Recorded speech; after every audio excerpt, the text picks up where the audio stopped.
Please listen. Do not marry a man because of his wealth and riches, and do not marry a man without a dream. Don't forget, I'm talking to single ladies who are trusting God for husbands. One of the reasons for which you shouldn't marry a man because of his wealth and riches is because wealth and riches can disappear. They can be taken away at any time. Life circumstances may cause his wealth and riches to disappear. So if you want to go in for that marriage because of his wealth and riches, then there's something wrong with you. The two most important things you got to consider before you get into marriage should be love and understanding. Things like riches, wealth, these things should come next. They shouldn't be the primary purpose for you accepting to marry him. So do not do such a mistake. Some ladies somehow think that they are smart by accepting his marital proposal because he's wealthy, because he's rich, They think that they are smart, but they get to put themselves in a big mess, in a big trap, They get to find themselves entangled somewhere as a result of them having the wrong motive. Just imagine you're married to somebody you don't love, somebody you don't feel for, somebody you don't admire, but you went in because of his money, because of his assets, and all of a sudden he gets to lose these things. Just look at yourself. You're in a room or you're in a house with somebody you don't admire, somebody you don't love, somebody you don't feel for.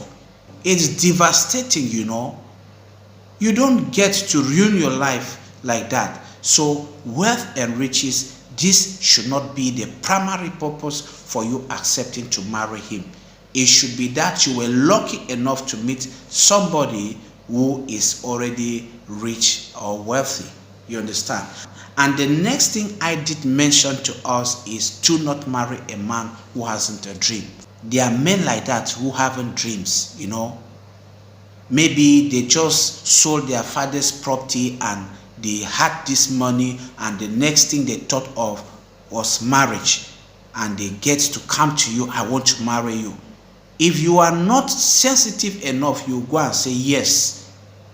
And they will marry you and bring in the house. Maybe he's having 1 million in his account, and you get to squander the 1 million. Before you know, he has remained empty pocket. And the next day, he can't set food on the table. So during your courtship, you should have all these things considered. You get me right? Don't go in for a man who hasn't a dream. If you at all meet a man who hasn't a job, but he has a dream, and you're maybe financially buoyant, you can assist him and make him to get to have his dreams made, or to get something that will make him define as a man. You understand? You can assist him. This is a different situation. At least he has a dream. At least he's a hardworking man. Just that he loses his job. Just that a certain disaster occurred, leading to him losing his properties, losing his assets. This is different. So you can assist him stand before you get into marriage.